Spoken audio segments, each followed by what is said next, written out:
Today we are going to be looking at the area of contract terms. The terms of a contract define its scope, and a non-respect of a contract term will give rise to an action for breach of contract. Clearly, not all of the written or oral communications made by the parties leading up to the formation of a contract are considered as terms of the final agreement. In this regard, the common law courts identify three main types of communication in the area of contract negotiations. The first is sales puff. Statements considered to be sales puff are general positive statements of opinion that one can expect to hear from a seller. For example, when discussing the purchase of a car, a seller may promise a buyer that it is a wonderful car. Such general statements of opinion are not considered to create any contractual liability toward the purchaser, and consequently, a buyer relies on them at his own risk. The second kind of statement is called a representation.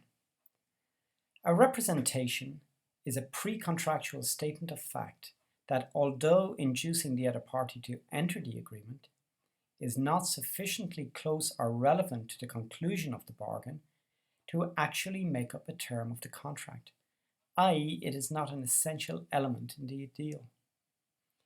Breach of a representation does not give a party a right to bring an action for breach of contract. Instead, a party may bring an action for misrepresentation. The third type of statement is a term. The terms of a contract define the actual scope of the agreement entered into by the parties. Only those communications central to the actual agreement will be considered to make up a term of the contract. If a term of a contract is not respected, the other party may bring an action for breach of contract. The terms of a contract may be express or implied. Express contracts can be entered into either orally or in writing. Implied contracts are identified by the courts and result either from the behavior of the parties or alternatively they are imposed by the courts, implied in law contracts. So let's first have a look at the area of express terms. When looking to the area of express contract terms, it is interesting to consider written and oral contracts separately. First, we'll look at written contracts. According to the parole evidence rule, a written contract is said to make up the entire agreement between the parties, and they are not allowed to rely on statements outside of the contract to add to, vary, or contradict the written agreement. Consequently, a statement made in the course of negotiations, which could, in the case of an oral agreement, be incorporated into the contract, cannot be introduced into a written agreement under the parole evidence rule. There are, however, a number of exceptions to the parole evidence rule, where the evidence will be admitted into the agreement between the parties. This occurs where the evidence clarifies the written contract if the latter is unclear or incomplete. The evidence demonstrates that the parties did not intend a written document to be a contract, or demonstrates that the contract was entered into under stress or by fraudulent means. Or finally, if the contract is a sale of goods contract and the evidence concerns accepted business usage. To reinforce the application of the parole evidence rule, the parties to a contract frequently include an entirety clause in their contract, indicating that the scope of their agreement is limited to the terms of their written contract. Now let's look at the area of oral contracts. Imagine Y enters into an oral agreement with X offering to buy his car for €5,000. This may be the actual agreement between the parties. However, X probably made a number of assurances to Y during the negotiations leading up to the conclusion of the actual agreement. For example, that the car is 2 years old, that there is only 15,000 kilometers on the clock, etc. Such assurances were no doubt significant to Y's decision to buy the car, but do such statements make up part of their oral agreement? In deciding whether a negotiating statement makes up part of an oral contract, the courts apply the objective test of whether a reasonable man would consider the statement a term of the contract. Let's look at the case of Oscar Chess Limited and Williams. In this case, Williams, Y, was selling his car to Oscar Chess Limited, X, and stated that it was a 1948 model when in fact it was a 1939 model and thus worth a lot less. The seller was a layperson and in fact was only repeating what he had been told about the car from the person who sold it to him and what had been written in the car's logbook. It was obvious he had no real knowledge about the car and was only stating what he thought to be the case. X, to the contrary, was a professional car dealer.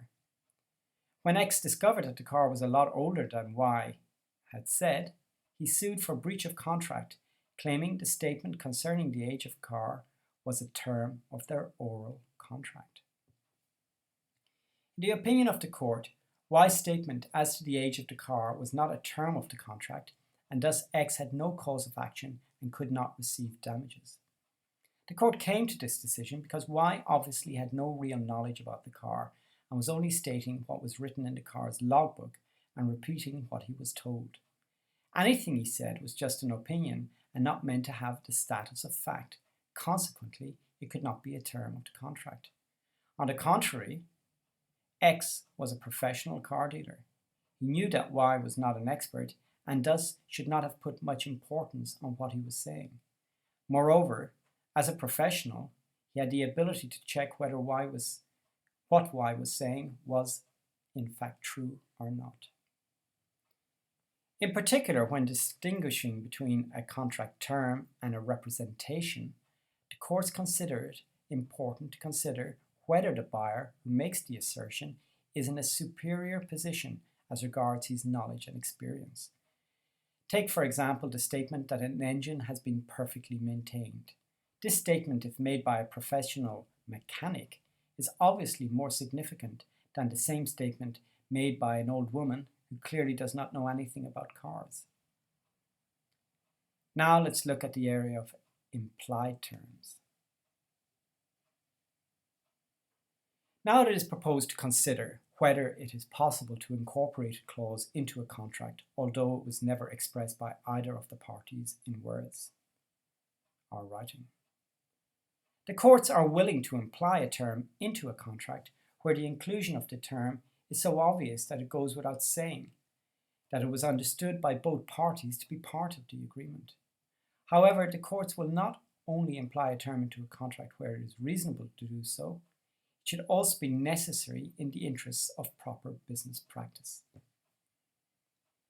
Let's have a look at the case of the moorcock. In this case, X contracted with Y to keep his boat at Y's wharf, and which was located on the river Thames.